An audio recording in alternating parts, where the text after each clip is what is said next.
Yes, great, thank you, good afternoon. Welcome to our sixth open forum on reparations. I'm Dr. Will Ross. I'm the Vice Chair of Reparations. I'm a professor at Washington University School of Medicine. It's my pleasure to have you here to continue this really frank dialogue, really in-depth discussion, and to really get feedback from you, the members of St. Louis, on how you view this, what questions you would have, what path should we be taking. So this really is a listening tour, number 6. We have an opportunity to have dialogue and have input from leaders across the field in reparations, and it certainly will be no different today. In fact, we're going to have one of the stellar leaders who will talk about one of his recent books, The Broken Heart of America. I was just told that Jason Brown, who's with Action, donated several copies of Professor Johnson's book, and they're on the back counter there. So they're there for grabbing. I have the book. It's a great read. It was just remarkably enlightening, as you would expect from someone of Professor Johnson's caliber. So as we engage this, you're going to hear a lot about the ground rules in a few minutes, but we will take a few minutes to introduce ourselves, and then we'll bring up Professor Johnson after some initial remarks. And so our agenda, if you have it in front of you, if not, you can share a copy. We'll actually have this overview. Then Commissioner Delachey George will talk about the mandate for reparations. Then we'll introduce ourselves, followed by the presentation from Professor Johnson. After questions among ourselves, we will then, under the spiritual supervision and insight of Reverend Anthony, will entertain questions from you. That is really why we're here, to entertain your questions. And so there's a microphone. I don't see the microphone. I think it's right here. Oh, okay. So there's a microphone. We'll They're going to use that one. The one that you read. okay. Really, I would prefer to have the microphone in the center if that's possible, so the audience can come up and speak into that microphone. That would be preferable. Is that possible? And but you see your back. You won't see whoever speaks. Well, during the question and answer session, we want the Dr. audience. Ross, we can share this one where they can stand. Okay, then we'll make it work. Thank you. So I'll now turn it over to Delachey George, who will give us a review of this mandate, and then we'll have introductions. Good evening. I am Delachey George, and I am Secretary of the St. Louis City Reparations Commission. This commission was formed as a result of Executive Order 75, which was signed on December 7th, 2022 by Mayor Tashara Jones. In doing so, this order establishes a community-driven commission to assess the history of slavery, segregation, and other race-based harms in the city of St. Louis, explore the present-day manifestations of that history, and ultimately recommend a proposal to begin preparing the harms that have been inflicted. The Reparations Commission's mandate shall be to explore the history of race-based harms in the city, reveal the present-day manifestations of that history, and ultimately propose a method and potential funding resources for directly repairing the harms that have been inflicted. The Commission shall explore not just the socioeconomic and political evidence, but also engage the moral, legal, and historical evidence for various claims to reparations and redistributive justice. Thank you. Thank you, Dee Lachey. So I'm pleased to introduce the rest of the commission. On behalf of the commissioner, the chair of the commission, Kayla Reed, who's I think she's out of town. So we're going to move expeditiously and do introductions, and I'll start with Professor Cunningham. Thank you. Hi, all. I'm David Cunningham. I'm chair of the sociology department at WashU.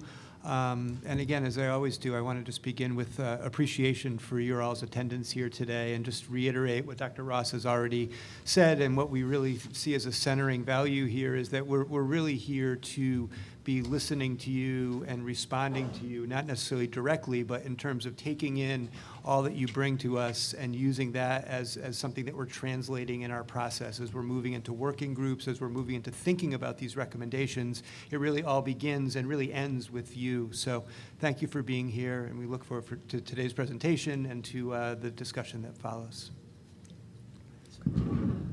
My name is Gwen Moore, and I am a curator at the Missouri Historical Society, where I study racial history, racial injustice, very much interested in social movements, and I'm really looking forward to listening to Professor Johnson, who's written an absolutely marvelous book that explores the racial history of this city.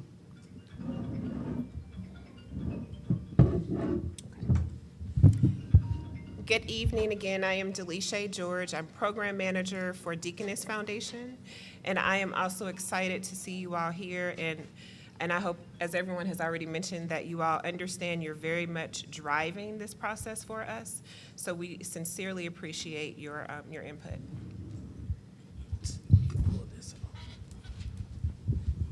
I'm Reverend Kevin DeAnthony, and want to reiterate my thanks for your presence here tonight. I currently serve as a supply pastor in United Church of Christ, and looking forward to continuing to work around reparations and justice and righteousness as we look to create space of healing as we lean in a little bit deeper in this work. Thank you for being here.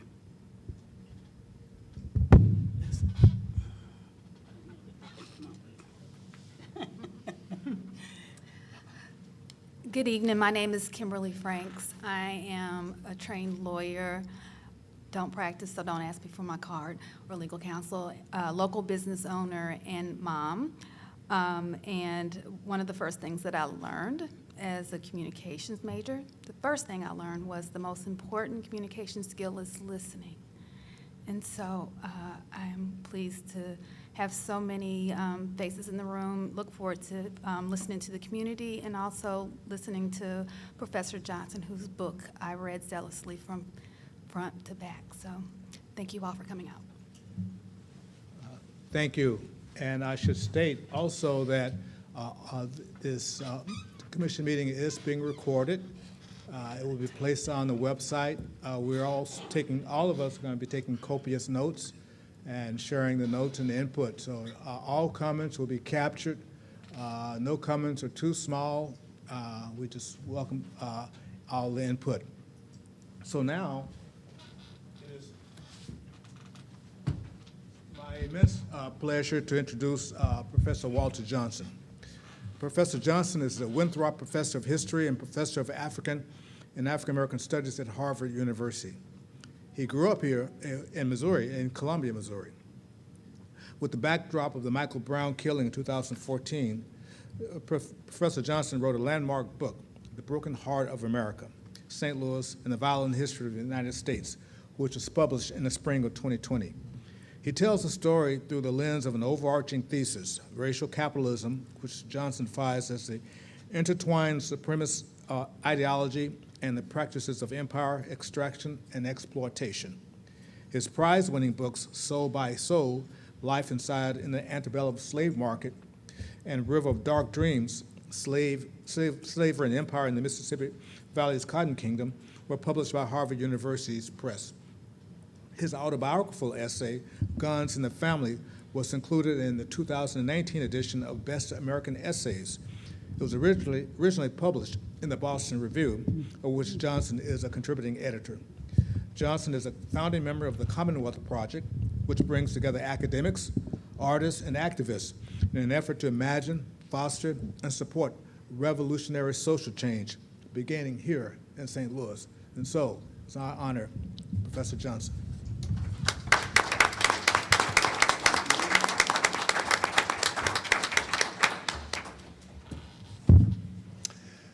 Thank you to Professor Ross and to the other members of the commission, to the St. Louis Public Library for hosting us this evening, and to all you all for coming out. I want to start by acknowledging the experience and the expertise in the room. I'm going to be talking tonight about history that is in living memory and is in living memory for many of you. And so I want to acknowledge also the trauma and the loss and the moral effects of that history that are with us, the moral, economic, and psychic effects of that history that are with us down to the present day. I want to start by just framing the way that I'm going to approach this, and that's first about thinking what is reparations. And I think that reparations begins with a historical audit of the harm. It needs to be an accounting of the harm, and it's only with an accounting of the harm that an appropriate set of remedies or responses can be framed. The aspect of the harm that I'm going to focus on tonight is economically motivated violent removal and dispersal of black people, both state-sanctioned and extra-legal. So I'm going to talk about a series of removals, a series of forced migrations within the metro area and from the metro area. And that is I think that it's fair to say that we could begin with the proposition that reparations itself, the idea of reparations, is in many ways a moral impossibility, because the things that I'm going to be discussing, as well as things like the history of slavery, have an immeasurable human cost. The destruction of family, of community, and of social institutions. And it also has, I think, an immeasurable moral cost. And that is a moral cost that is borne every day in the city of St. Louis and in the United States and in the world in general. And that's a notion of civic progress and economic development that has been founded upon violence, displacement, and exclusion. So that's the sort of framing idea, is to think about how it is that, in fact, what has been so often termed civilization, the history of civilization, is built on a foundation of barbarism. And that's really what I want to talk about tonight. I'm going to talk about that as part of the history of racial capitalism. And what I mean by racial capitalism, I think, is encapsulated by the geographer, historian, and activist Ruth Wilson Gilmore, when she says that capitalism requires difference. Racism enshrines it.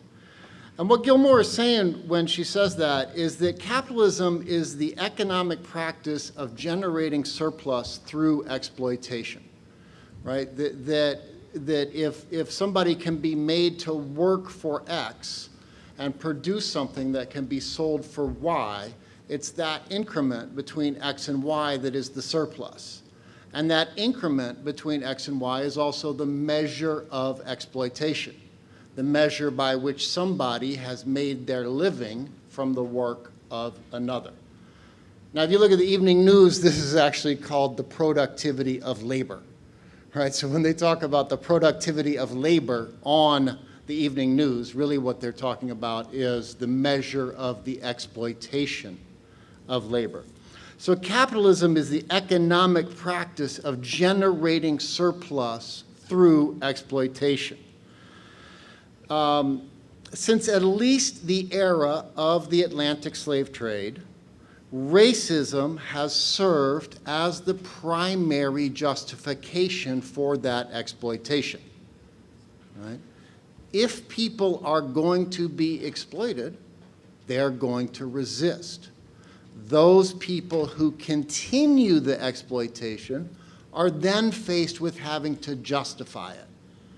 And I would say the history of the Atlantic world, of the relationship of Europe to Africa to the Americas since the 1500s, the primary justification has been racism.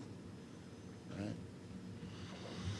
In St. Louis, the history of racial capitalism has repeatedly culminated in episodes of black removal, what in another context could be called ethnic cleansing.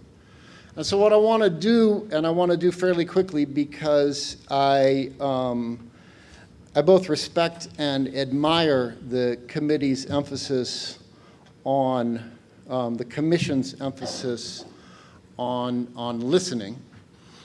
I want to go through 3 examples of the relationship between an economic model, a moment in economic history, and a process that culminated in racial removal. 3 models are not enough to describe the wrong that has characterized the history that has occurred in this city, this state, and this nation, right? And so, you know, I'm not going to talk about the history of slavery and Dred Scott tonight, although I'm interested in that, and I could talk about that and answer questions about it. And I'm not going to talk about the present moment in the history of the city, although I am also interested in that and could also talk about it. I'm going to talk about 3 moments in the history of the 20th century. And I want to start with East St. Louis in 1917. And what I want to do is to illustrate the way that a particular form of capitalism in East St. Louis in 1917, industrial capitalism, focused on factories and the industrial production of goods, was characterized and led to the race massacre. Production in East St. Louis, like production in much of the United States, in fact, I think you could probably say all of the United States in 1917, was racially organized. The production line, to the extent that there were African American workers in the plants at all, was racially segregated. But most of the racial organization in production in East St. Louis in 1917 was characterized by the exclusion of African American labor from the workforce. And this was the model of industrial production in the United States of America up to and through the Second World War. So a lot of the history of St. Louis is a history of African American people fighting for jobs. Right? I mean, that is, you know, that's what Percy Green was fighting for in the 1960s and into the 1970s, was for an open employment market, right? Du Bois wrote in the aftermath, not only were African Americans in East St. Louis, the state and the nation generally excluded from jobs, they were also excluded from labor unions, right? And what happened in East St. Louis occurs right at that juncture. Du Bois wrote in the aftermath of the East St. Louis massacre, the greatest failure of the labor movement in the United States was the failure to recognize 4 million emancipated black people as workers. Right? The failure to organize on the part of organized labor.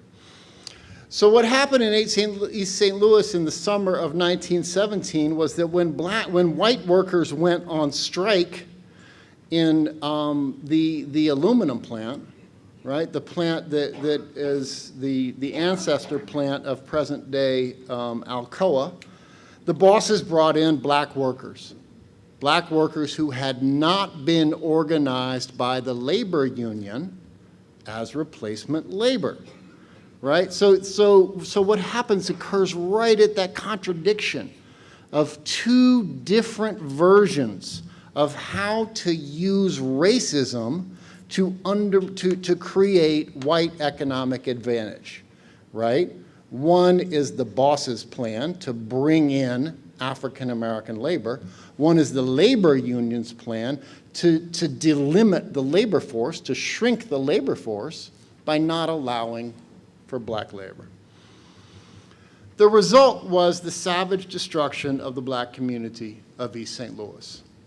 White labor blamed, rather than blaming the bosses, blamed the workers, right?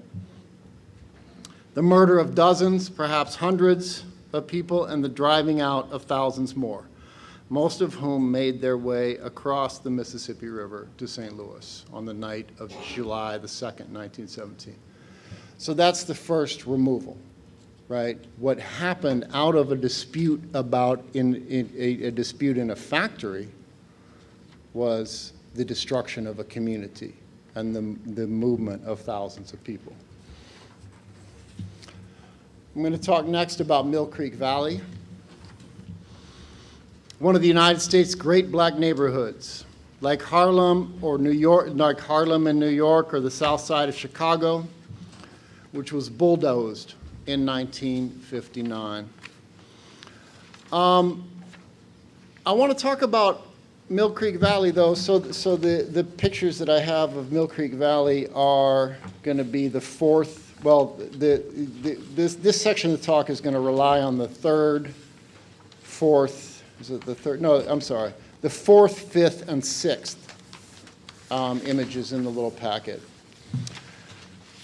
The destruction of Mill Creek Valley occurred at the juncture. So when I was talking about East St. Louis, I was talking about industrial capitalism. And the way that I want to frame the history of Mill Creek Valley is in relationship to the real estate industry, the construction industry, and into a moment of the massive expansion of the federal infrastructure of the United States in support of suburban home ownership, okay? That begins with the first image, this image right here, which is a image of blight as proposed by the 1947 City Commission under the direction of Harlan Bartholomew, who was the great city planner of St. Louis. And so where the interstates run today, where the parks are, these are all things that Harlan Bartholomew laid out on the map. And his initial proposal to the city involved the full or nearly full destruction of 20 square miles of St. Louis, which he regarded as undeveloped and blighted. The measure of that was the way that underperformance or blight was measured was by comparing the amount of revenue gained from a neighborhood, tax revenue, to the amount of city services, to the dollar amount of city services that were expended in supporting that neighborhood. I think that one of the things I want to emphasize as a big point is that the economic measurement of development, what we call development when we talk about cities, is the increase in the capital value of property. That's what development is. And one of the things that I think that is powerful about the way that people in St. Louis are thinking today, the way that many of the organizations like Arch City Defenders or Action are thinking, is that they're focusing on a notion, a human-centered notion of development, on a notion of human flourishing as the measure of the development, rather than property value. So where the calculation based on the possible notion of property that might be developed to more, to have a greater capital value took the city of St. Louis in the 1940s and 50s was toward the destruction of Mill Creek Valley. St. Louis activist, longtime St. Louis activist, Ivory Perry, as I'm sure many of you know, termed the destruction of Mill Creek Valley black removal by white approval. The interests in destroying Mill Creek Valley were the real estate interest, the construction industry, and the federal government. The real estate interest because they saw what they considered to be a vast stretch of undervalued space that could be redeveloped and flipped for profit. The construction, the building trades, because the all-white building trades in the city of St. Louis, I should say, at that time, because they saw the opportunity for jobs. And the federal government, because the federal government was worried about it, worried about many things, but two particular things in relationship to Mill Creek Valley. Number one was providing jobs for demilitarized white men after the Second World War. There was an absolute terror, well, I mean, that might be too strong. There was a very strong anxiety within the ruling class of the society about bringing back 10 million demilitarized white men after the war without jobs for them to take up. This is coming, the Second World War comes right on the heels of the Great Depression. And so there is a tremendous emphasis coming out of the New Deal on using infrastructural development as a federal jobs program for white people, for white men. And that's what the construction of the interstate highway system was, right?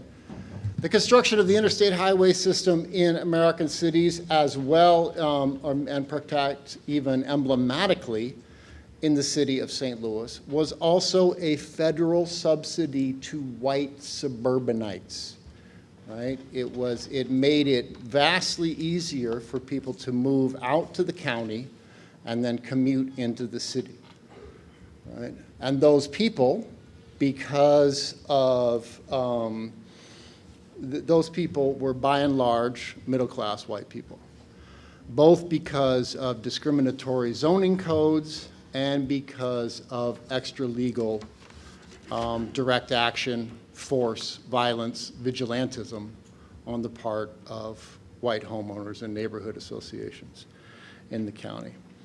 So again, what we have there is another removal, but one born of a different capitalist formation, right? And so what I'm trying to do is to illustrate how even as there's economic change, there's a repetition of removal. The final thing I want to talk about is Pruitt-Igoe. I want to talk about Pruitt-Igoe in a particular kind of way.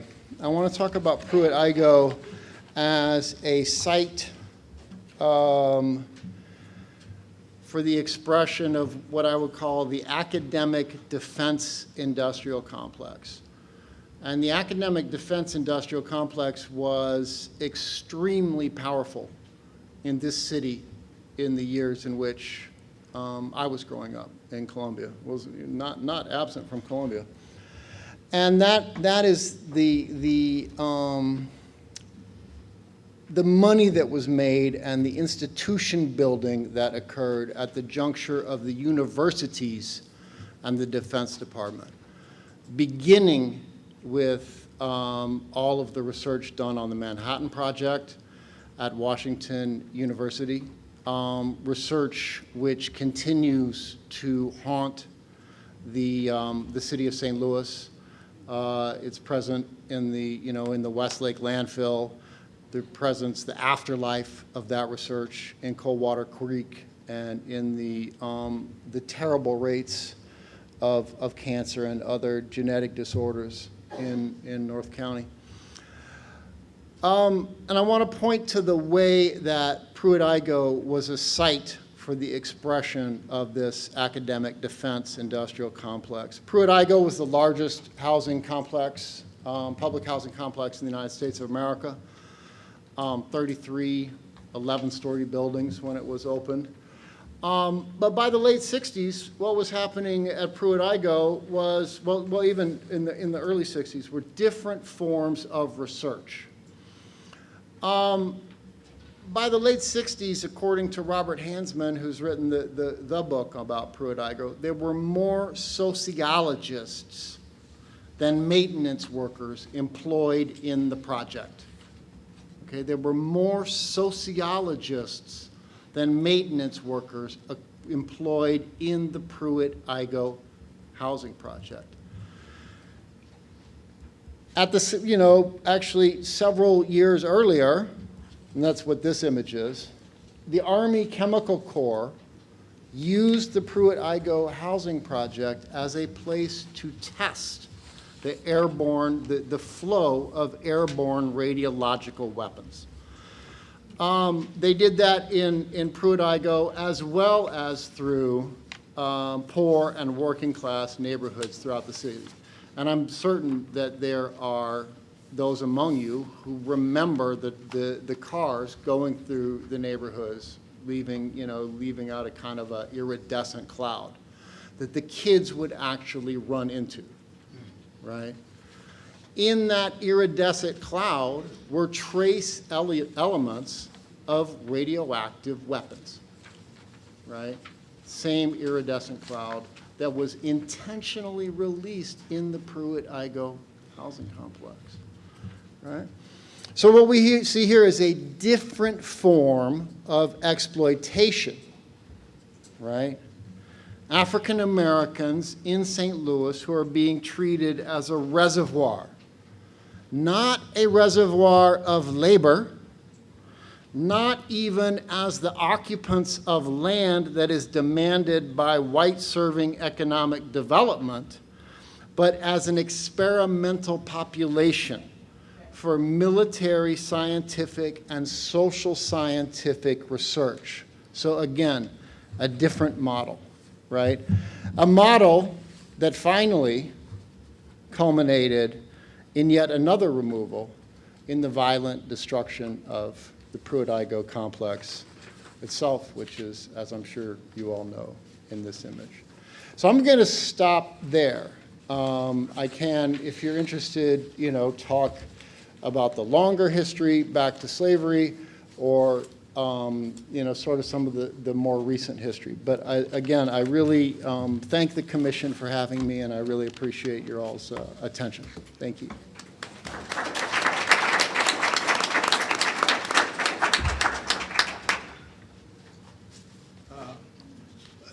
Thank you, Professor Johnson. Very gripping. Here, decades later, hearing those stories still hurts deeply because the message is still here in 2023. So we all feel that harm, and we're here to find out ways of addressing and ameliorating that harm. So I want to turn to the commissioners and see if you have any questions for Professor Cunningham at this time.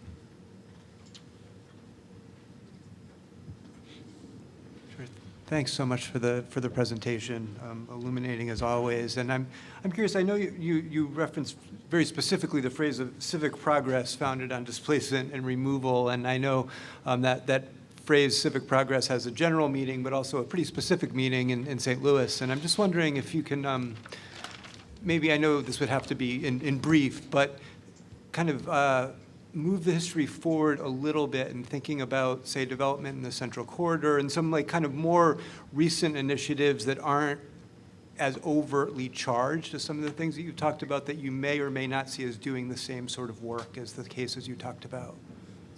Yeah.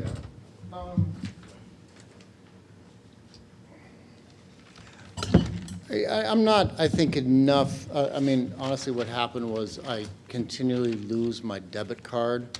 And every time I lose my debit card, I lose my access to the St. Louis Post-Dispatch. So I have to just be honest and say I'm not as up on events in the city over the last 5 years as I might be. What I can say is that I think that I am congenitally suspicious of the use of market-based remedies to market-caused problems. And so I am always skeptical about initiatives which seek to redress the inequality of the market through a market mechanism. And I think that while I may live to be surprised, it seems to me that the history of state-managed capitalist economic development in the city of St. Louis, the state of Missouri, and the United States of America bears out my skepticism. So it is my general response is that those initiatives which seek to, like this initiative, seek to learn from and empower communities to build and develop in ways that seem to them moral and sustainable are more likely to produce the kind of society that I imagine.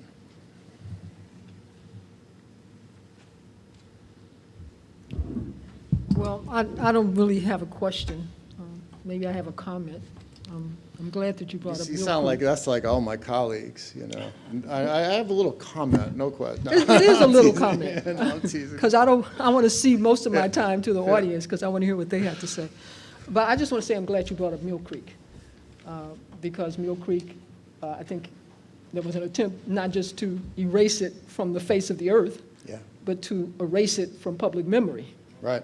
And I think there's a movement now to sort of bring that back into the public consciousness, and really make those people who are responsible for the destruction of Mill Creek or Pruitt-Igoe or East St. Louis, that's going way back, to answer for that, Yeah. which has not happened. So, what is the first step? You're talking about reparations. What's the first step for reparations? And I'm thinking specifically in the context of the three that you mentioned, the three examples you mentioned. So I guess that's more than a comment. Question I as well. think that you have to have an accounting, which I think is part of the work that's happening here, right, is an accounting of the harm. Mm-hmm. Then I think there has to be an acknowledgement. And I think that a genuine acknowledgement of the harm in the city of St. Louis is a ways off. I think that's not to say that I don't think there are thousands and thousands, tens of thousands of people who are ready to acknowledge that and move on. But I think that that acknowledgement is I think we can see on the face of the city of St. Louis that acknowledgement has not yet occurred. And then I think is there's a possibility of a real conversation about repair. So and I should have mentioned, and I know you're not going to mention because of your modesty, but that there's going to be a exhibit starting in 2025 at the Missouri Historical Society, which is really in many ways going to bring the tremendous human flourishing of Mill Creek Valley back into the public eye in St. Louis. And I think that's, again, part of the process of itemization and acknowledgement is the recognition of what was destroyed, right? Of all of the excellence that Mill Creek Valley and the Ville represented in the era before the Second World War. Thank you. I want to build on Gwen's question, and that is regarding the skepticism that a large percentage of the population in St. Louis actually hold, because as you stated, there's this sense that no one's going to step up and be responsible. And when this commission was first formed, I had colleagues on the university campus and in the medical school state, Will, that's going to be a lot of discussion and no action. Why are you doing this? I'm being really candid with you all. And so I just had to express my sincere belief that the community would gather, the community would push for accountability, and that would generate response. And so I guess the issue right now is there's this expectation. The commission has been seated. We're going to get more input tonight, and there's going to be an expectation, not for a 20-year response, but what can we do now? And that's what we're going to have to really grapple with as a commission. You may not have an answer, but that's the reality, the sentiment that I've been hearing repeatedly. Yeah, I mean, I think that urgency is very much to the point, and I do think that accountability is the essence of it, and that having hearings creates a public expectation, and that is both a very powerful lever to move things in the city, and it will also be, I think, and I hope and expect that people in power in the city recognize, devastating in its disappointment if it's not brought to fruition. Thank you. Other questions from the commission? Yeah, you said something about the society that you imagine. What does that look like? I mean, that's where, I think that if I were to be honest about that, it would be so discrediting of myself that, but I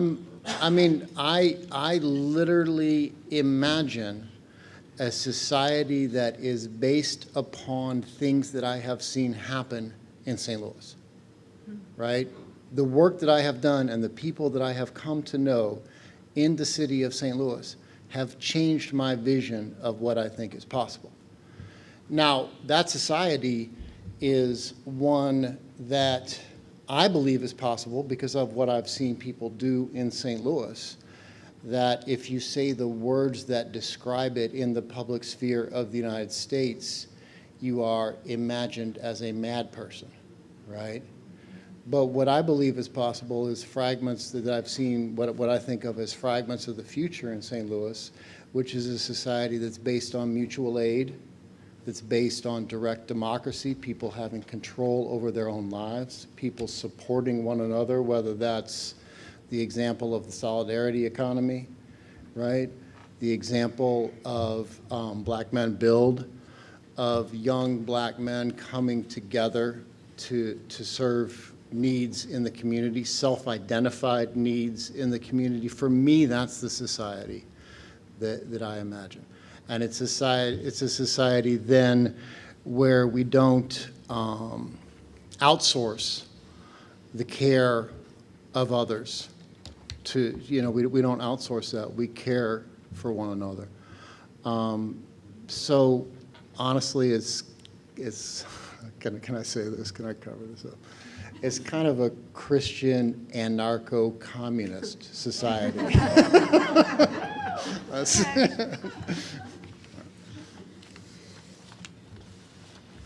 Any further questions? I just have one question for you, and I know we sit here as the City of St. Louis Commission, but we're also very close. Our Metro East partners are, we partner. That being said, of the 3 events that you named, 2, there has been development of some sort, but East St. Louis has just not been able for many reasons. And so I just wonder if you ever see a way forward for the East St. Louis community. I can speak on a smaller scale, but something that I think is enormously heartening happening on the east side near East St. Louis is the struggle in Centerville. And that's a struggle in which I've been peripherally involved. But that is a community-led effort, aided by, at this point, quite a few lawyers and some scientists to get justice for the people in Centerville who are living in, and have been living in egregious conditions, in, more or less a toxic flood of sewage every time there's a medium to heavy rain. And that, again, for me, while I don't necessarily know myself, right, how to generalize that, what I see there is a movement that grew out of community solidarity and mutual care, and that is being supported and sustained by a legal apparatus, like by lawyers, from lawyers in St. Louis, Kalila Jackson and Nicole Nelson, all the way up to lawyers with various pretty big environmental law concerns in Chicago and on a national level, who are taking their cues and self-consciously following the leadership of the community, right? So for me, again, I see in that a fragment of a better future, a model, but generalizing is difficult. No further questions.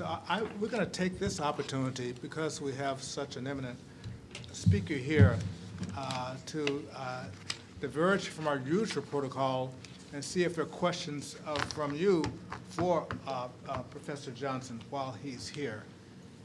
And if you can just stand, please. I was sitting there thinking about what you said, and I appreciate your research. And I would think maybe there might be somebody that's still alive, but surely there's paperwork of who approved all of this mess. That paperwork exists with somebody's name on it. Absolutely. No, I think that, there are plenty of names on the East St. Louis massacre. There are very, very readily available names on Mill Creek Valley. Some names which are still present in St. Louis and on Pruitt-Igoe. So is it too late to prosecute? I think prosecuting, you'd have to ask somebody who knows more about the law than I do. I think that prosecution is probably difficult for criminal prosecution at this point. I think that a moral and economic accounting is, I think, both possible and necessary, and I think that's what that's what this commission has been set up to do. Yes, in the back and then in the front. Yes, do you have any of your books tonight? I did not bring any of my books. I thought that'd be kind of gross, to be honest with you. But if you come up afterwards, we can figure it out. All right. I'm really interested in the research defense industrial complex. Yeah. With Pruitt-Igoe. For sure, there are researchers involved. Washington has to have information about the people who were taking part in that. And it's probably past classification dates. We have professors here. How do we get access to this information? This is appalling. Yeah, I think that those names are readily available, and I think that there's a history that I think Dr. Ross alluded to and knows better than I do of medical experimentation on both living and dead African Americans in the city of St. Louis and in the nation more generally. And I think that there is, I think, a crucially important research project to be done on that. The beginning is in the book's called Behind the Fog by Lisa Linda Martinez. This is an amazing book about weapons research on human subjects centered in St. Louis, but also elsewhere in the United States in the 40s, 50s, and 60s. And I think that there is an accounting to be done about that. We'll take this one last question. And so the professor will still be here. And after we have input from you, we'll look at the time and we'll hopefully can get back to answer some more questions.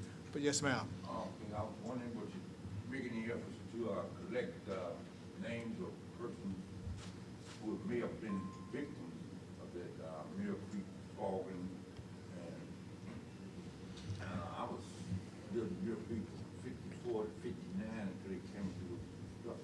Not only did they do that fogging, but they also dropped it from early type crank. They said it was testing the sonic boom, but they later said they was also dropping chemicals on the earth.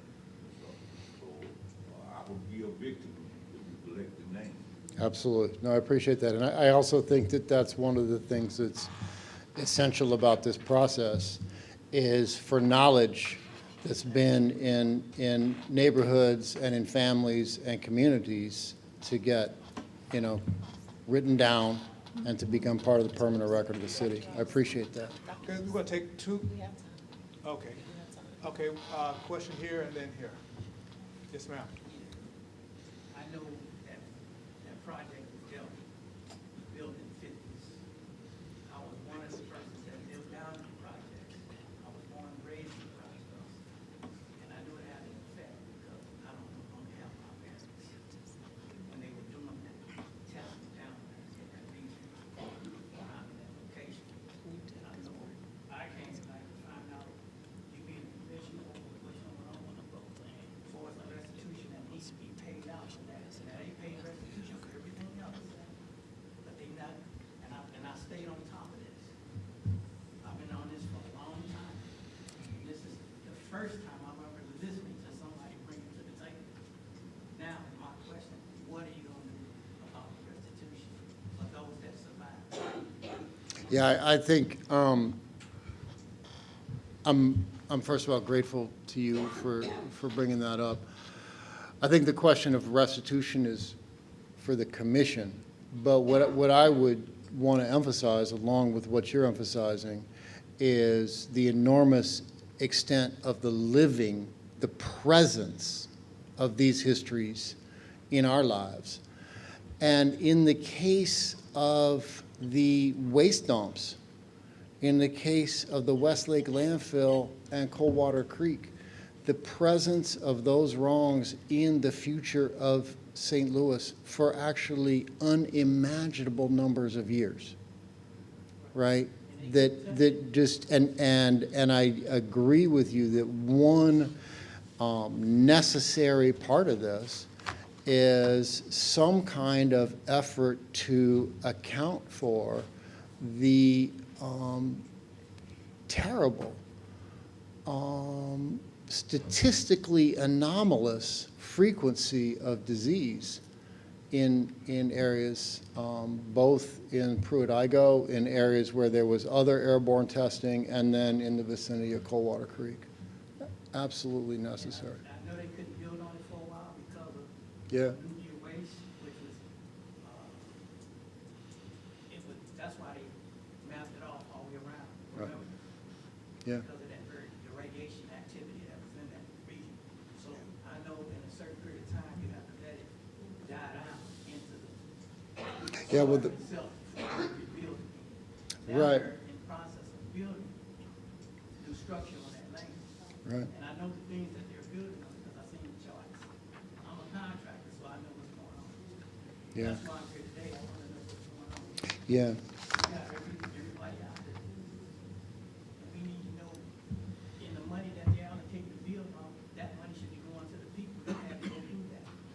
Yes, as the professor just stated, that is the purpose of the commission, to review, to explore, to write a report addressing those issues, ma'am.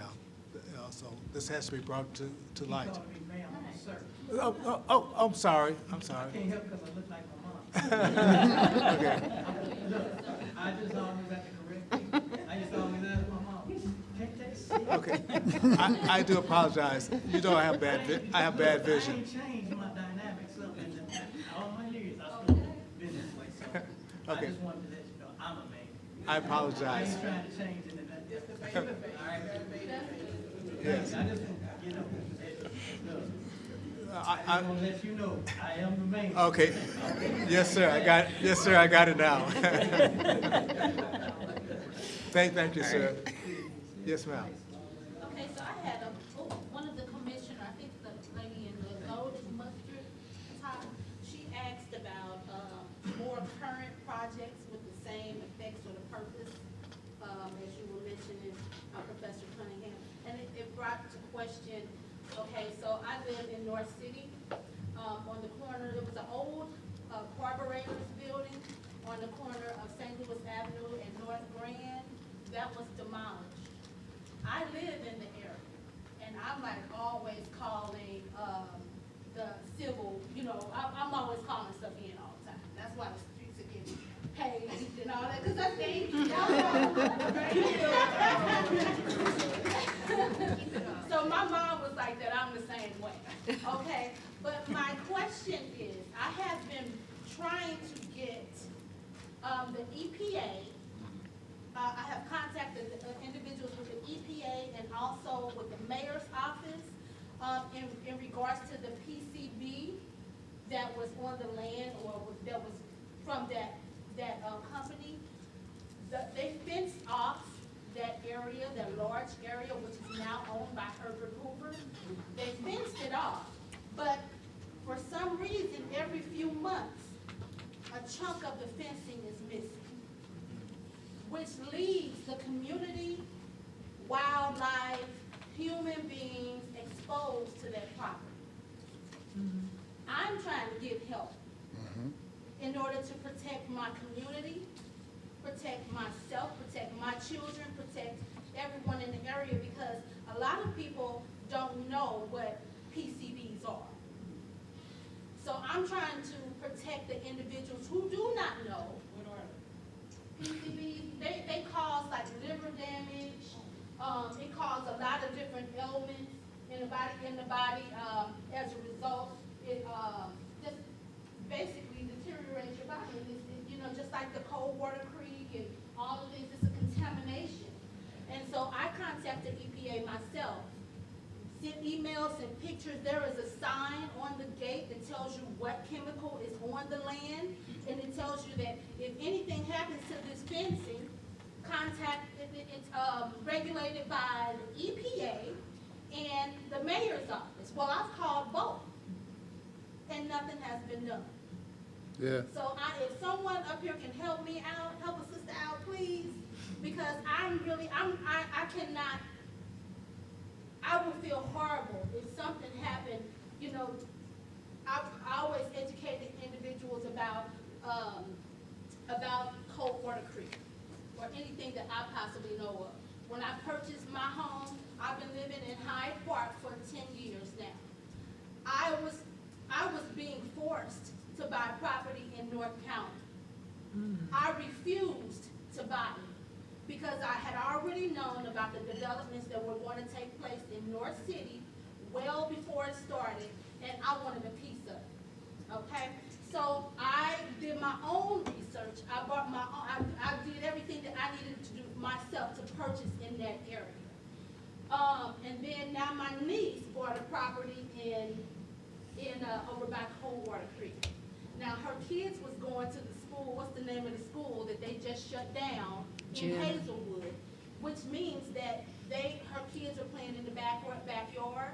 They're being exposed to these things. So what do we do? If anybody can help me, I want to help people. I'm a humanitarian, and Yeah, I mean, so part of what I hear from those comments is a very strong message that the continuing environmental violence is part of what the remit for reparations should be, is that people need to know what's in the ground, and they need to know where it came from, and I think that's a very, very powerful message. I think, and I think it is, what's in the ground, that's right. And that's one that, again, it's got hundreds of thousands of years of future, right? Great. Well, let's thank. All right, thank you all.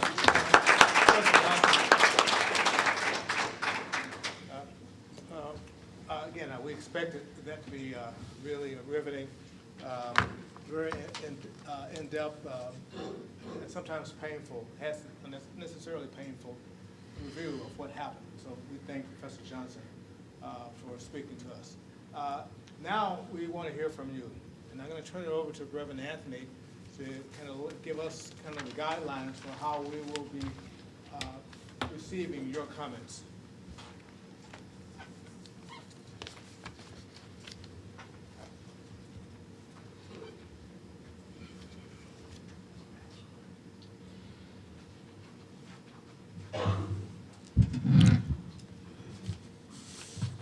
Good evening. Many of you probably already know the practice. I see familiar faces here, but for those of you who are here for the first time, we're going to open the floor for comments that you may have in this work that we're doing that is focused around reparations. So each speaker will have 3 minutes to share with the commission. We ask that everyone please respect that time because we want to allow as many people who desire to share their comments or feelings around this work to do so. We ask that as you come, please state your name, neighborhood, and any organization affiliation before you provide your public comment. Note that the commission will record any questions from the public. We're not here tonight to respond with direct answers. We are still in the process of gathering information as we prepare to transition and make this turn toward developing recommendations. If you have any further comments beyond our time here tonight, you're welcome to go on the St. Louis City's website, and there's a location there for reparations where you can add comments, and we will take those into account. We ask that you will come here so that we can make sure we hear your statements, because we know that there are people in the back that we may not clearly hear. And so if you don't mind, come here to the mic and offer your statements. Thank you. You may come. Yeah. Oh, one other note. I have a stop sign here. So when your 3 minutes come, know that your time has expired. Yes, sir.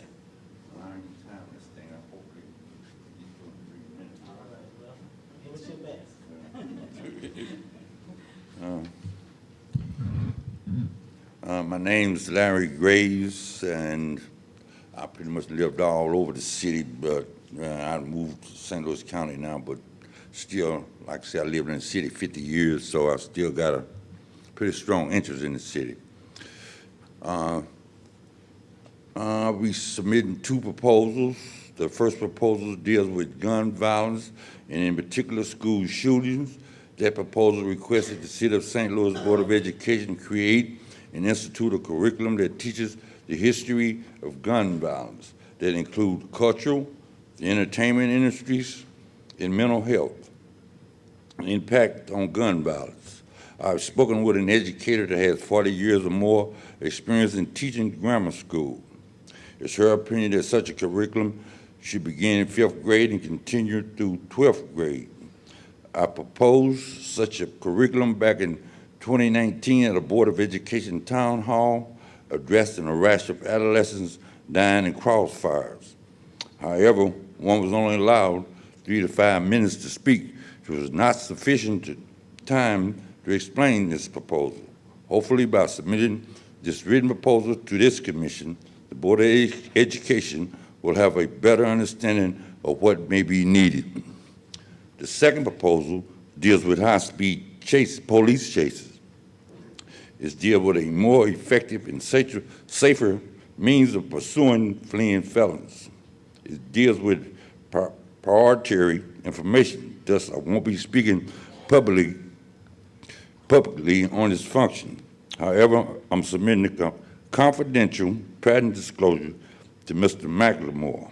Mr. McLemore is hereby authorized to disclose information concerning the device on a need-to-know basis. However, I will tell you what led to my conceiving the device. It was the deaths that the Simmons family suffered as a result of a high-speed chase. Now, Mr. McLemore is not here. He told me to bring this stuff, and he's not here. But so who does?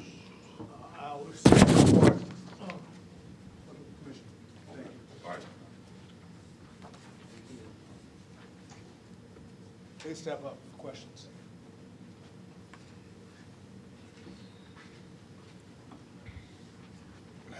Hello, thank you for allowing me to speak. My name is Michael Gregory, owner of ConsciousOutlawMedia.com, the voice of Black Americans. I just have a quick summary statement discussing reparations and Can everyone hear him in the back? Can everybody hear me? Am I speaking loud enough? Okay, there we go. My name is Michael Gregory, owner of ConsciousOutlawMedia.com, the voice of Black Americans. I have a quick summary of local reparations that I was going to submit to the commission. I only have 3 minutes, so I'm just going to give you a little summary of the local reparations that's going on right now as we speak. The first one, which everybody has a lot of information about, is Evanston, Illinois. I'm going to start right here. Point 1, they have authorized cash payments of $25,000. There's a bad side about that because that they're subject to IRS tax. Plus, they're not lineage-based, and they don't go back to reconstruction. The third point is they're only set up to go to homeowners, and they're framed as housing grants. And that doesn't grant agency for self-determination. And Black Americans were selected at random with a lottery system. 6 of those people out of the first 16 died before they received their reparations.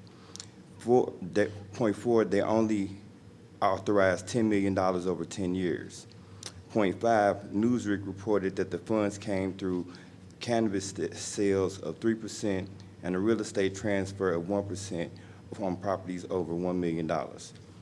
So San Francisco is the most recent one, where they've authorized $5 million lump sum payment to each eligible Black American, and also the elimination of personal debt and tax burdens, and homes for $1 for Black American families, and a guaranteed annual income of at least $97,000 for 250 years. So with that being said, we're in the middle of Missouri, St. Louis, Missouri, so we could find some middle ground. Me personally, the direct cash payments I would think would be equal to about $1 million per person, seeing that we had the Rams money sitting on the table and we have recreational marijuana on the table also. Thank you very much. Thank you.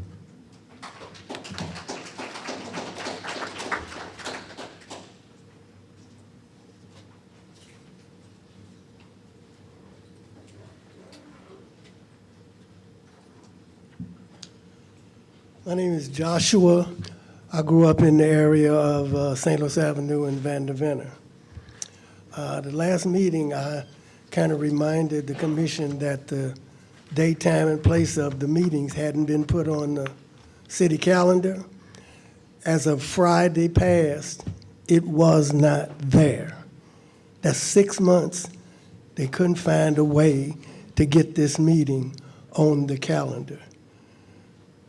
Last month, I said it was unreasonable. Now it's almost getting embarrassing. 6 months. It was there Monday, but that's 2 days before the meeting. Something is wrong with that picture. I'm wondering, is somebody playing with us? I have a question for the commission, and I would really like an answer, maybe, if not tonight, at the next meeting, and that is, why should we be optimistic about coming to these meetings and think that it's doing some good? 5 other cities and 5 other states have these same meetings. They've already done it. Nobody getting reparations.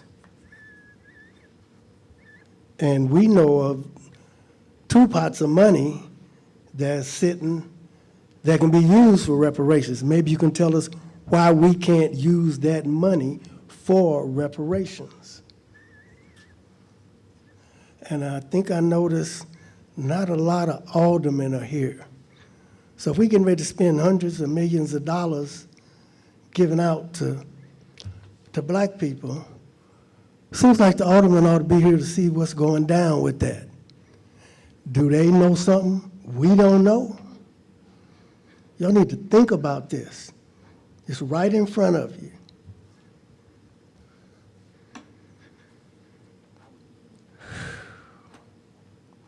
Yeah, I would really want to know, so we're not wasting your time, because we can go through the motions. We need some results. It's people dying and suffering, and we're just watching it happen. We need to be serious. This is how serious white people are. This is how serious it is. Some people talking about this need to happen again.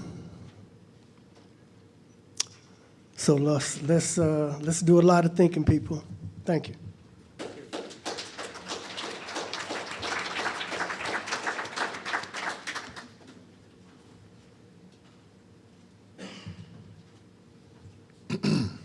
My name is Antoine, and I hail from the Hamilton Heights neighborhood. Results, that's what we're here for. And I appreciate the presentation that was given, and I appreciate the angle that you look at it from the harms, from a standpoint of how capitalism affects us. And you know, we allegedly live in a capitalistic nation.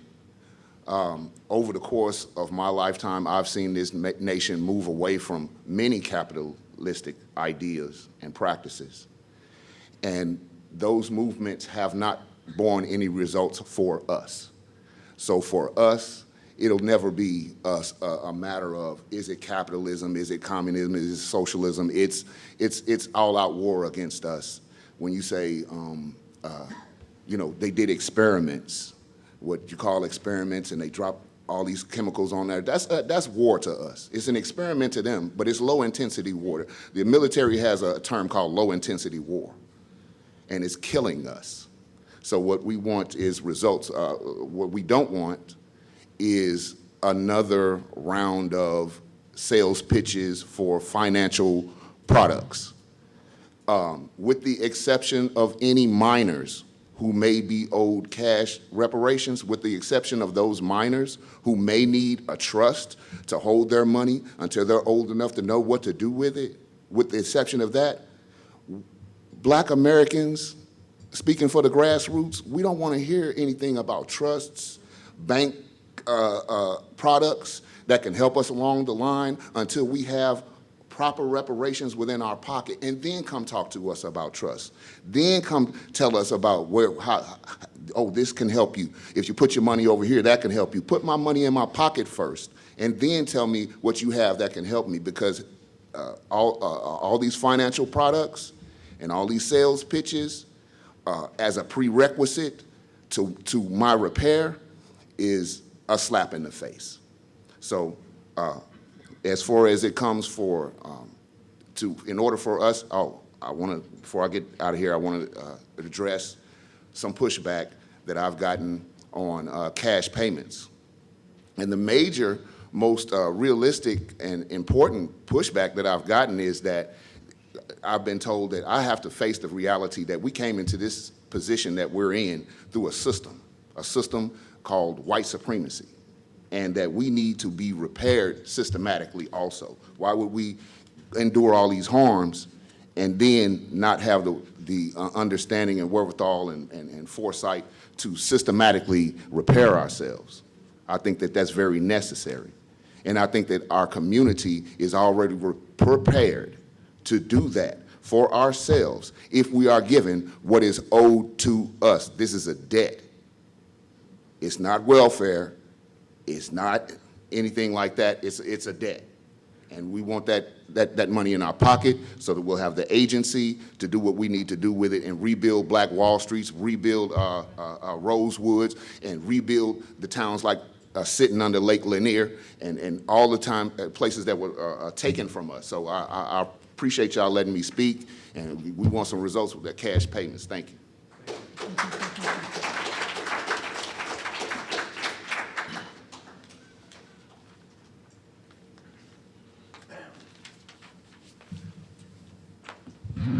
Good afternoon, everyone. I am Alvonia Creighton, and I am with the ADOS Advocacy Foundation. We're a grassroots political organization. And I have a couple comments. And first of all, I'm going to piggyback off the young man. You know, basically, local and state reparations really can't pay the debt. So we're looking to you guys, because the debt is too high.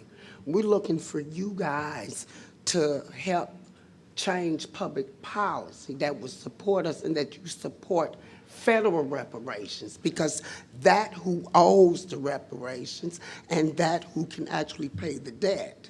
And this is secondly, we all talked about the closing of Homer G. Phillips, but I'm gonna make this take it one step further. By 1961, Homer G. Phillips had produced more Black doctors than any other place in the world. Where's the endowment list? Where's the money? Black doctors left money to this institution. Where is this money? That's another harm. You know, we looked at the closing, but we never spoke on the endowments that was left behind. Is there an endowment list? And if so, you know, who has the endowments now? And this is another something that's really critical. Black wealth is expected to be zero by 2053. Zero. It's an article. You can Google that.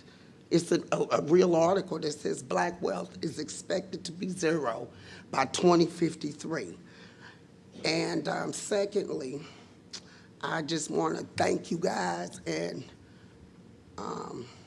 Professor Johnson. I've read your book. I think I'm halfway through it for the third time, but I always cite it. And thank you again. But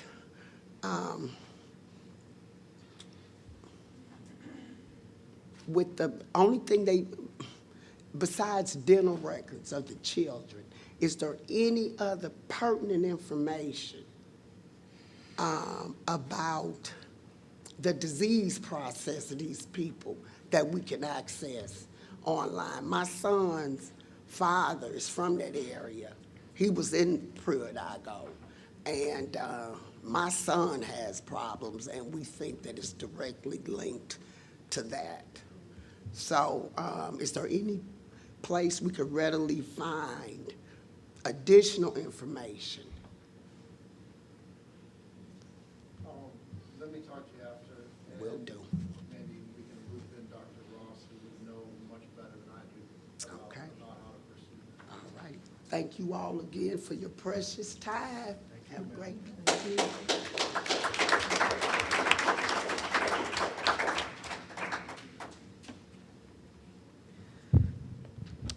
Hi, everybody. My name is Len Demmer. I am in the Tower Grove East neighborhood. I am a member of the Uhuru Solidarity Movement, which is an organization of white people that was created by and works under the leadership of the African People's Socialist Party. And I first just want to thank you, Professor Johnson, for your book. It's something that we definitely have studied in the Uhuru Solidarity Movement, and it really just exposes the gross history of slavery and colonialism in St. Louis, and it just really shows the true history of the white ruling class, and that colonialism still really exists today and is really the mode of production around the world. And it's really important in building the case for reparations, which the Uhuru movement and Chairman Omali Yeshitela have been raising since 1982. They had a World Tribunal on Reparations in 1982 in Brooklyn, New York, and using the Convention on the Prevention of Punishment of the Crime of Genocide, they calculated at that time in 1982 that $14 trillion were owed to African people for just labor alone. And that was in 1982. And since then, the African People's Socialist Party has really waged a campaign to make reparations a household word. And in so also creating the Uhuru Solidarity Movement as a way for white people to take genuine stand in solidarity with the right for African people to fight for their liberation. And I am out here, I just want to let everybody know about our upcoming March for Reparations to African People.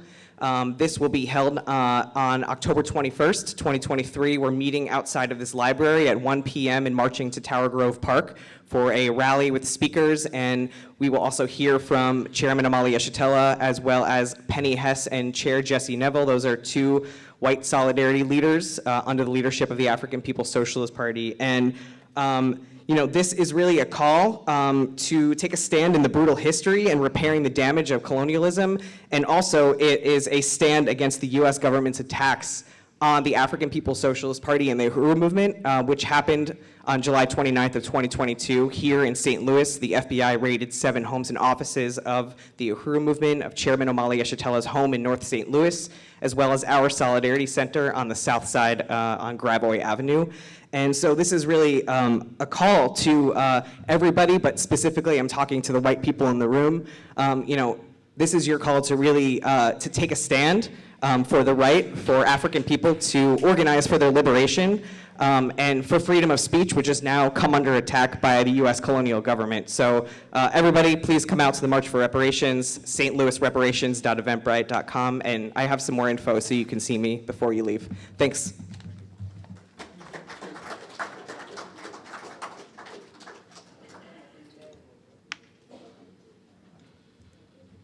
Hello, everybody.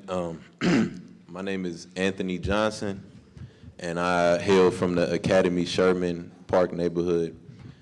And I just wanted to share with everybody that it was reported in the news today that out of 808 cities across the world, St. Louis is 802 in the fastest growing cities in the world. Meaning we're 5 cities away from being the worst growing city in the world. And, going off of what Mr. Johnson was talking about today, our neighborhoods have been destroyed. I live in Academy Sherman neighborhood, in which, across the street from my neighborhood is the actual Delmar Divide, where they want to bring businesses onto the other side of Delmar. But on my side of Delmar, we have held the line. We've had houses, we've stopped them from destroying houses, and we've brought, property owners to the neighborhood. But in many neighborhoods, that is not happening. And we wonder why the city is not growing, because it's not just we, but the city does not want to take care of these properties that a lot of black folks live in. I know it's a very big difference between the north side and the south side. Even though we're in the same city, the look of the streets, the sidewalks, how the overgrown the vegetation is, how everything looks. You don't even see as many abandoned buildings on main streets. If you drive down St. Louis Avenue tonight, you might not even have streetlights on some of the streets. And that's a main street on our city name. And it's ridiculous. Some neighborhoods just 20 years ago had thousands of people in there, 500 people. A specific neighborhood to talk about, the Jeff Vanderloo neighborhood. The Jeff Vanderloo neighborhood, in the 1990s was a bustling neighborhood. Many thousands of people were living there. I mean, multiple sides of my family members lived on Glasgow, Coleman, Bacon, all these streets. If you go over there now, there might not even be 3 houses on one street. There might not even be anybody living on a street. And what's happening is, you know, if you talk to the actual people that live there, they'll tell you, oh, we all moved to the county. And in moving to the county, they lost their property, they lost their home right, and then when the city destroys your home, there's nothing there. There's nothing you can go back to, there's nothing that you can claim as your own, there's nothing that you can actually look at that I came from that. And a lot of that has been destroyed in St. Louis. A lot of people are moving to Texas, Georgia, Kansas City. They don't want to be in St. Louis because they don't have any more homes. Similar to Evanston, St. Louis, we're doing our reparations committee. In Evanston, Illinois, they're giving $25,000 to each black citizen for home repairs. And I'm not saying that's all we should do for St. Louis reparations, because I 100% believe in $500,000 cash payment reparations all day. But we do need to focus on the home repair and the neighborhood rebuilding, because a lot of people are from the city, but we do not live here anymore because the neighborhood is not there anymore.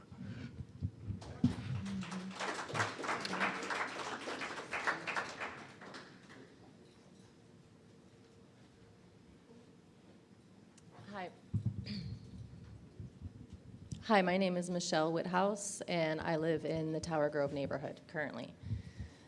We heard from Professor Johnson about the continual harm that reoccurs in different ways in different decades. And it seems almost every decade there's a new way that our society and white people are coming up with ways to harm black communities, black people.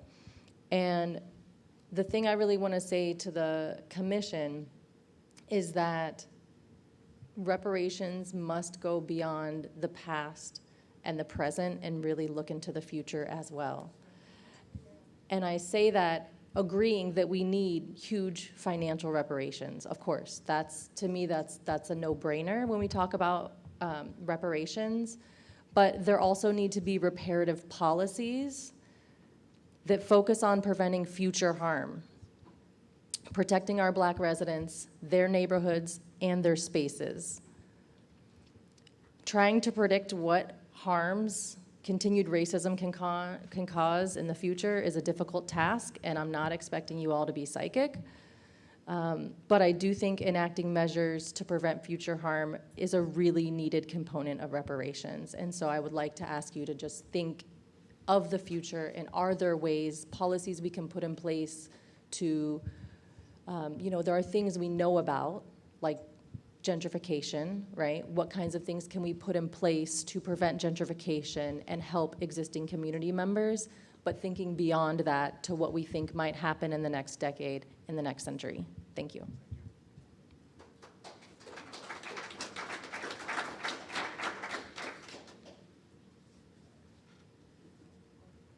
Hello again. I am Ebony Stiegel. I agree with everyone who came up here, okay? So you all took some of the things out of my mouth. What I want to say, because someone mentioned about the 25,000, someone mentioned about future tense, how the lady who just left, as far as stopping it from occurring again, the racism, things of the sort. Someone also mentioned about individuals leaving St. Louis for Texas and Atlanta or Georgia and things of the sort. I mentioned that I bought a house in North City. My property has increased 80% in 8 years. 80%. So I did not purposely move to North County because it was gentrification. They were being forced to tell African Americans to move to North County. And how do I know? Because I asked. I specifically asked the lady, are you all being forced to recommend housing for African Americans to move to North County? And the lady said, between you and I, what I'm telling y'all now, she said, between you and I, yes, we are. I want it to be known that I cannot be bought. $25,000 ain't enough for me, okay? You can't, now, I'm not saying it's not a start, or any amount is not a start, but I just want to reiterate the fact of what I just said. I cannot be bought. So whatever reparations that we have, it's not going to stop me from saying what has happened. It's not going to make me not want to hold people accountable, because I just don't want us to receive reparations for us to shut us up. It has to be a forthgoing thing. It has to be a continuous thing. It has to be a movement towards ending this, the treatment of African Americans, those of African descent. Now, I did my genealogy with Ancestry.com, and I am 91% African. So I am straight up for my people. And I've always have been, and I just want us to think about what the reparations were for the Bosnians when they came. How much, what did they get? And they didn't even go through what we went through. The Chinese people as well. And the Native Americans as well. And also, we know it's going to be happening to the Ukrainians as well, right? So there's a migration happening right now. They have almost 1 million people. I read all the time. I wake up in the morning and I read articles. They have almost 1 million people going through countries to get to America. We are the ones who built it. The buildings that we go into, the buildings that we frequent, were built by us. There will not be any without us. So I want it to be known that I'm a representative of my people in here, and I just want to make sure that I say that we cannot be bought. So no chump change ain't gonna do. Not gonna do. We want to get, like the man said, we want to get our Black Wall Streets back. We want to be able to, we want to make sure that once we get these locations, that we will not be forced and killed, and we want to provide for our children. I have 3 kids, 23, 16. My daughter was in the Central school shooting. My daughter is still going through therapy for PTSD, anxiety, and depression right now. Okay, I gotta go. Okay.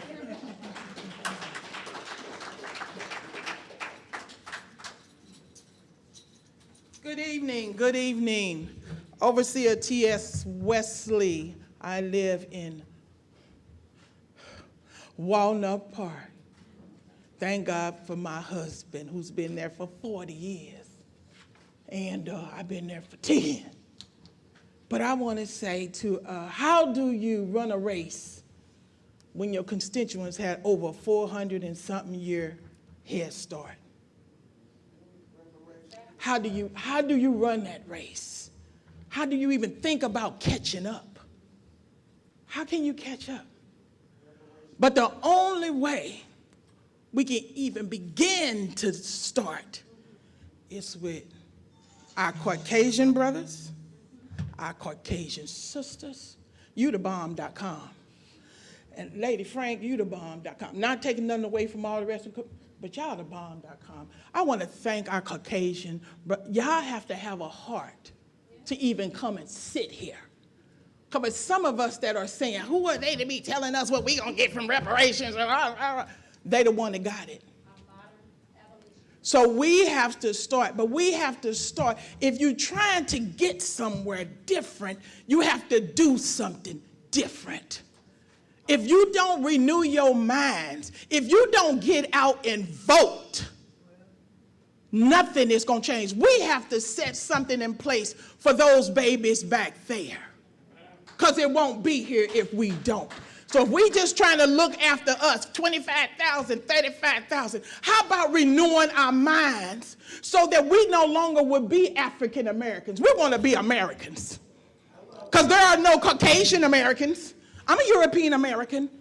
No, you're just an American. Why can't we just be Americans? That's what we want. We want a seat at the proverbial table forever. We built this place. We're not going nowhere. You can't force us out. But I'm speaking to all my constituents. Write this down, loveonpoint.com. Love on Point. email us, because with this commission that the mayor has put forth, God bless you, we're going to need you by March. That's when y'all kind of wrapping up to get everything started, right? So Exodus 180, Reparation Commission, is for us to give to them. Because all of these ideas going to have to come down to some solid ground. We need a commission to get to the commission on what we really want. Because the mayor won her election by 3,000 votes. Just think if we had a commission with 20,000 blacks that vote, they got to listen. They have to listen. All of this coming every week and yeah. But if we don't come on one accord, because there's power in numbers, and we're going to do it decent and in order.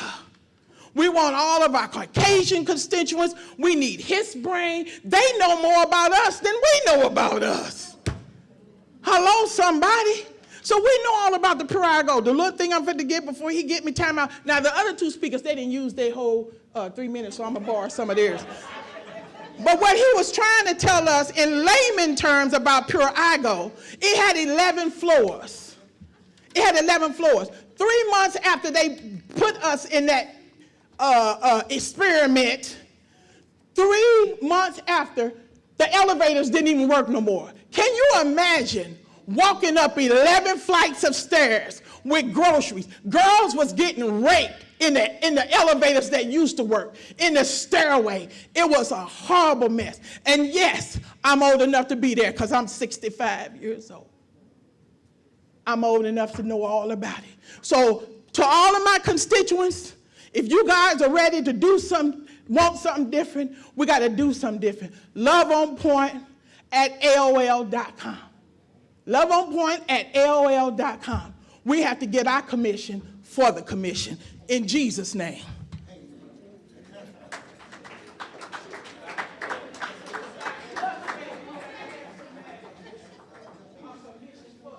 Look, I'm a minister, and I can get along with it, but I'm not. I appreciate her. Look, everything she said is absolutely true. We can talk all day long. I don't know, look, I don't see color. Not that I'm colorblind, because what I was taught when I was raised, I didn't know anything about color until I got older and went into the military and was addressed with something that just blew me away. And I was like, I had to call home and ask my dad, hey, Dad, this guy said something to me. What is that? He's like, he's just ignorant because he chooses not to understand you or learn about you. I said, okay. I said, well, on that note, thank you, because you know how I am. I'm little in stature, and I don't have a problem with taking care of something that need to be put back in order. You know, but to make a long story short, I'm with you. I say that I'm 6.5. So yeah, on the Richter scale, yeah, my RPMs are still running. And not only that, y'all, I see us coming together with a perfect plan, and we already implemented the words of the wisdom of things that we experienced to give out to those that are in position for us.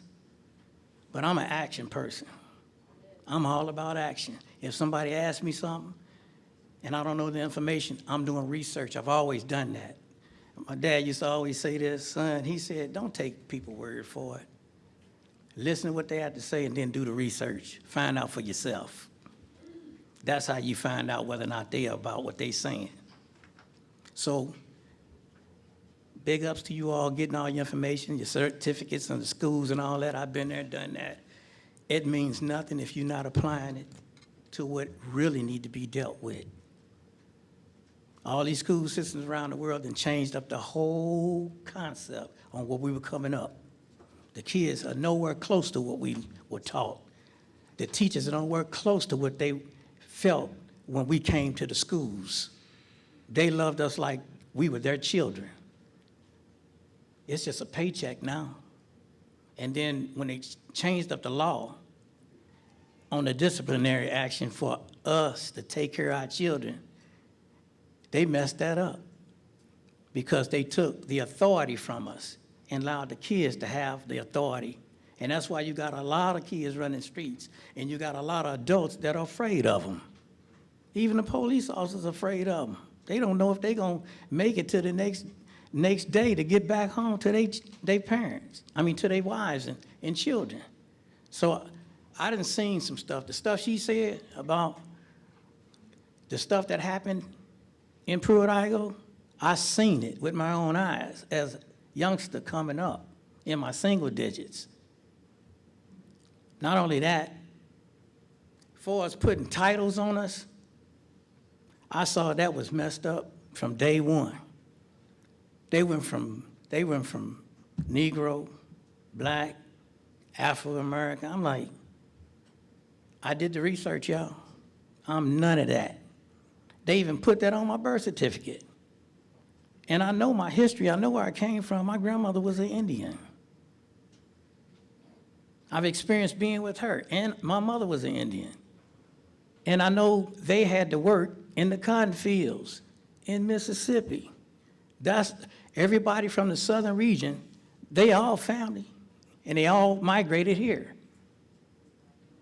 All of them. So whether you are a Caucasian race or European descent, whatever you want to call yourself, in a title, we all have come in from those locations. Our parents dealt with the slave owners of masters, and still when I was in Memphis and stuff for 11 years out there, there are still people that operate in the mentality, believing that they're still on the plantation. And I'm like, man, I said, that's deep. So coming here, back here in the city of St. Louis, when I came here, and tried to get some help to get back on my feet, and went into all of these institutions that are set up by the government, you know, it was either you overqualified, you underqualified, or you need to have this, you need to be mentally messed up or have some type of ailment. I did get injured in the military, and they did a number on me in there, but that's okay. That's a time for another story. But I want everybody to come together and believe in the things that we're trying to do on tonight. I appreciate you all. Thank you all for the time.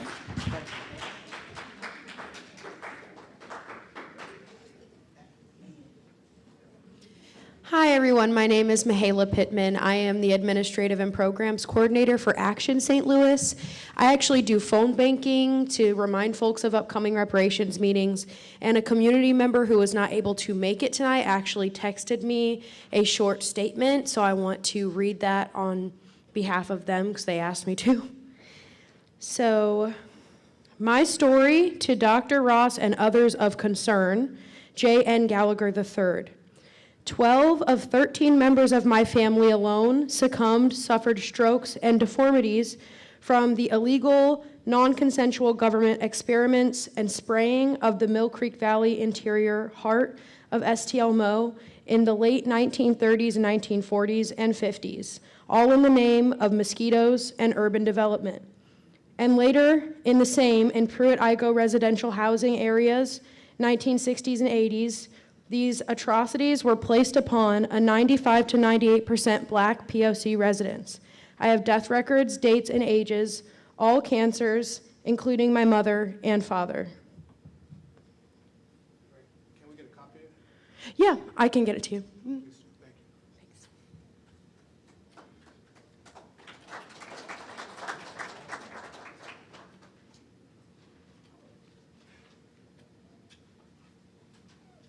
Good evening.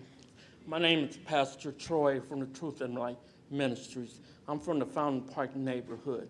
I've been in the Fountain Park neighborhood in 3 weeks to be 62 years. I own 4 houses in that community. And that community right now is in a desolated place. And I'm asking for recognition for the money that they talk about that they don't have nowhere to allocate the money. So to me, I'm gonna be short. You can build a downtown, but if you don't have the community and it's falling apart, there's no downtown because nobody want to move here. So I think they should allocate the money to all the communities with the houses that the library broken down. I worked in the first ward for the Catholic Charities, and I'm a community activist in the 18th ward, now the 10th ward. And they study skipping over the Fountain Park neighborhood because of the drug wars in there, and all the drugs and all the prostitution, and the police don't come nowhere near it, you know. We see this each and every day, and all the elderly people is moving about there now. You know, it's just a few left because we need that money for this community. We see it building in Vandervander neighborhood building up. You got the Delmore Divide coming back. Kevin Bryant dealing with, working with the city. He's building on the Delmore, building a big new restaurant. But right down the street is about 20 vacant lots. You know, and we pay taxes each and every year, but we don't get no money back. We got Caucasian people coming in and getting 10-year tax abatement just to move into the neighborhood, but we study paying. But we ain't getting nothing in return. Our houses falling apart. We go try to make a loan, can't get no money. They used to give out $15,000 to the homeowner that repair a roof. They stopped that. Then they started giving us money. I was cleaning up all the alleys in the 18th ward. I was training kids to clean up the alleys. They took that money, they allocated that money to Better Family Life, and then they cut us from that, so that killed that program. So that made the alleys go back to disallowed, the overgrowth, vegetation, people jump out getting raped, drugs, cars. Man, I see it every day. I live in it. We need help. We need that part of that money to come to the 18th ward. There's nothing nowhere near the 18th ward, and it's been over 30-some years. We ain't had not a dime there, but we see it built all around us. You know? And I've been to a lot of community meetings. I ran for alderman for the 18th ward. I ran for committee man for the 18th ward. Even tried to come down and run for the mayor, you know, for the city of St. Louis, because I want to make a difference in the community. I want to help people. I want to see. When I was coming up as a kid in the Fountain Park neighborhood, it used to be beautiful. Back in the 70s, it was beautiful. You could sit out in the park and didn't have to worry about it. It had all the neighbors around, because it takes a village to raise a child. And around that park, it was a village, because all the houses was looking beautiful, but now they didn't. I'm seeing vacant lots, overgrown vegetation. I think they need to give some of that money to the communities. You know, I really do. I think that's what they need to do with the money. That's all I want to say.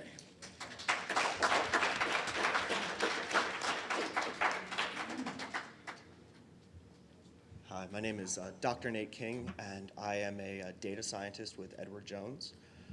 I did my PhD at WashU, and realizing just my research is part of the industrial complex, going from military to academia. And WashU has one of the largest endowments in America. That is a huge pot of money, and the research that they did on the residents of Pruitt-Igoe, if we're not considering WashU's implications in the systemic racism that is driving our question about reparations, if we are not asking WashU to contribute to this, then we are missing a huge pot of money that it is embarrassing. I'm embarrassed that I got my PhD there. It is gross that this institution was a part of human experiments on people that we decided, that white men like me decided it's totally fine, they're not a big deal. It is disgusting, and the fact, that's it, is awful. Thank you.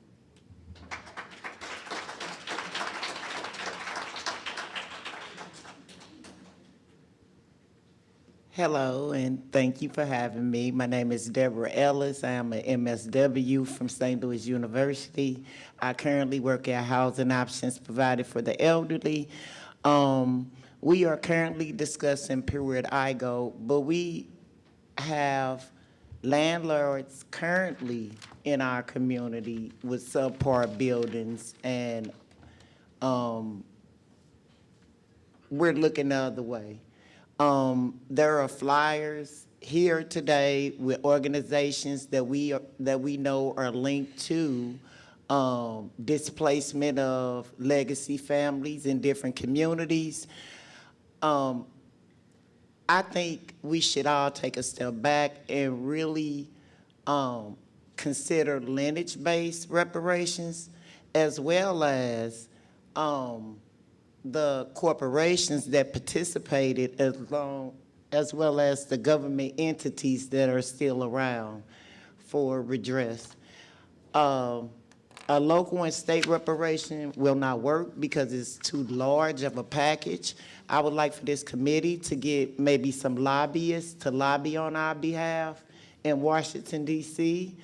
I think we can make it happen. St. Louis has a very long history and was connected to New Orleans, so I don't think we really know a lot about, St. Louis because a lot of it has been erased. And when we don't specify lineage-based reparations, what happened is there's a form of ethnocide that occurs, and we'll start mixing up languages such as African people and people of color, and this should not be. We have to stay focused. We do not want to participate in ethnocide. We do not want to participate in further genocide, nor do we want to participate in being xenophobic. But it's one specific group that was harmed, and hopefully we can get to the core of what needs to be done for redress. Thank you for your time. I want to thank everyone for the questions. We heard you. They were from the heart, and they were captured, and we will continue as a commission to review the recordings as well as the questions and notes and really come back. You all deserve the answers that for the questions, all of you, and we will have that response, hopefully within the time period that you all wish, and we hope to conclude by March with that final report. So I'm going to turn this over to Delashay George, who will talk about the next meetings. Then we'll have a few comments from the commissioners as we wrap up. Thank you all. Delashay. So the next meeting will be on Saturday, October 28th, from 1 to 3, with the location still to be determined, but we're trying to move around the city. And so our next location will most likely be a central city location. And our November meeting will be Wednesday, November 15th, from 6 to 8 p.m. And to the gentleman who said that the city doesn't have our meetings on there, I'm not sure if they're in a different space perhaps, but they had been on there. So we'll follow up on that, but they had been listed on there.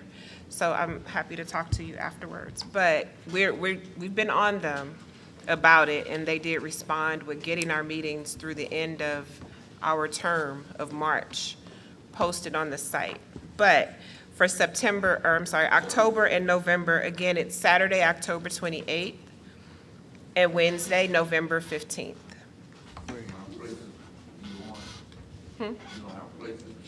Not yet, but we're working to get those committed, hopefully by the end of next week. That is an option for us, but again, we're trying to be central. We're trying to move around the city. So we've been North City, and now we've been South. So we're just trying to move around, but we do appreciate the suggestion. Well, great. Well, I'm going to start. We'll start from the end. Just a brief comment on the meetings from our commissioners.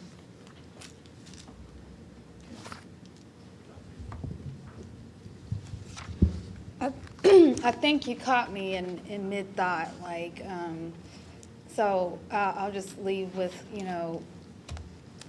the question that's on my mind.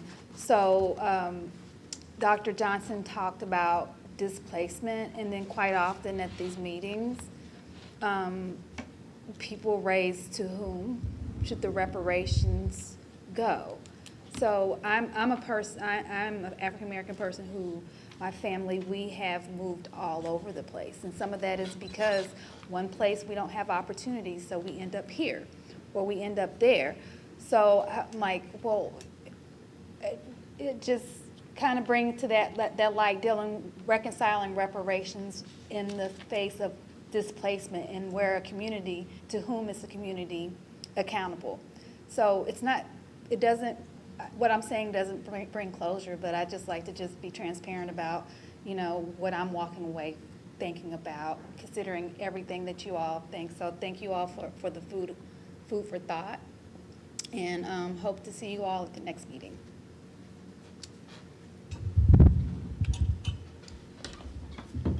Again, I want to reiterate my thanks for your being here. Of course, I want to say thanks to Dr. Johnson with such a powerful presentation. As always, your comments are helpful and refreshing as we come in and try to find where we can create that space of healing through reparations. And it's my prayer that we could develop something that's sustainable for the community. And so thank you again for coming out. See you in October. Thank you all for coming out and for speaking up and continuing to speak up and to speak into the work that is forming what we are doing. And I also ask for grace as well, because as a lot of you understand, this is so much bigger than the city of St. Louis. But we do hope that there is influence in what we are doing on a grander scale. So thank you all. And thank you, Professor Johnson, for coming and for your book. Definitely brought to light a lot of things that a lot of us would not have otherwise known. So that is appreciated. Thank you.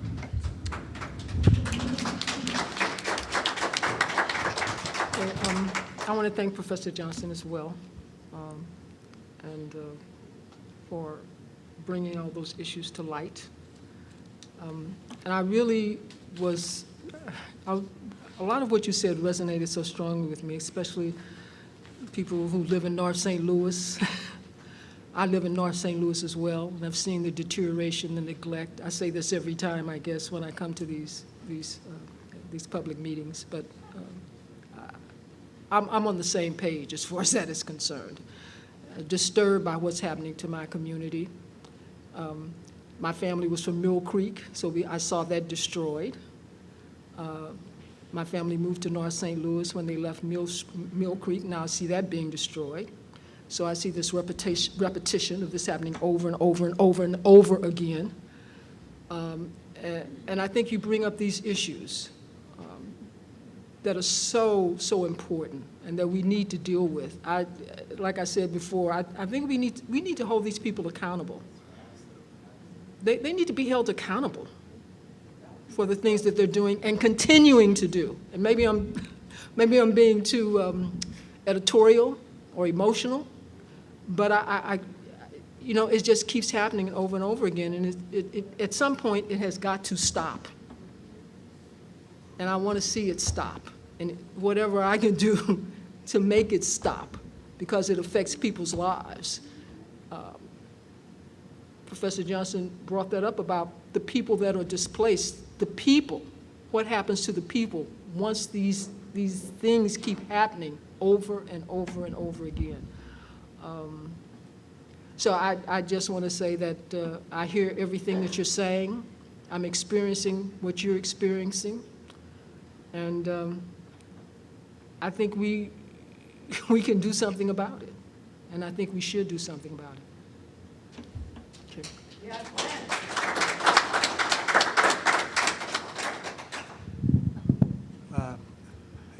I certainly can't follow that with anything else, but I really want to echo a lot of what's been said here, including the thanks to Professor Johnson and to you all for being here. And what Gwen just said, I think is so important in the sense that you all coming here with your experience and really understanding the depth of the harms is so important, but also really calling out where accountability is due, where responsibility is due. I think we're hearing that more and more as well. And you know, that's part of when we think about repair, we have to think about who's accountable for the harms themselves, and then what that creates in terms of accountability, in terms of repair. And so I think that's something that we share as well, and we just appreciate how strongly you bring that here in these kinds of meetings. Thank you. Professor Johnson, just absolutely riveting. You caught our imagination and you gave us a roadmap to move. I heard two things this evening. I heard a call for immediacy. These things have been going on for decades. We know that we're talking about changing institutions, but when people are hurting, you just can't say, well, you can hurt for another decade. People are just tired, they're sick and tired of being sick and tired. So I heard that loud and clear. I also heard the need to really think long-term. We'll issue a report in March, and after the commission issued that report, it's out of our hands. So we would have done our work. It still is in our collective hands. And so we have to push, right? Power concedes nothing without a struggle. And so we can't just say the commission has rendered a report.